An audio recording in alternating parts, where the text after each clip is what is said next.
చాలా ఏళ్ల కిందటలో నేను think when I was in high school మా బావగారు చెప్పారు, క్వీన్ విక్టోరియా ఆమె ప్రపంచాధినేత కామన్వెల్త్ నేషన్స్.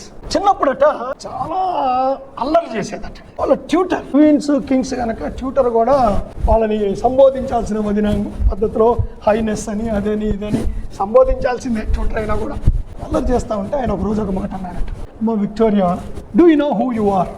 పలానా ఆమె కుమార్తెను, పలానా ఆయన కుమార్తెను, చిన్న అమ్మాయిని నీ దగ్గర నేర్చుకుంటున్నాను అలా అల్లరి చేస్తున్నా అంటే ఆమె అదే అల్లరిలో ఉన్నప్పుడు ఆయన, నువ్వెవరో నీకు తెలుసా? ఆమెకు అర్థం కాలేదు. కూర్చోబెట్టి, you know who you are?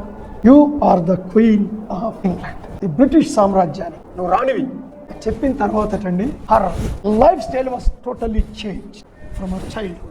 మన యొక్క లైఫ్ స్టైల్ మారాలి when we understand God's plan for us. దేవుడు మన కొరకు చేసిన తన ప్రణాళిక అంతా విన్న తర్వాత బతిమలాడుతున్నాను.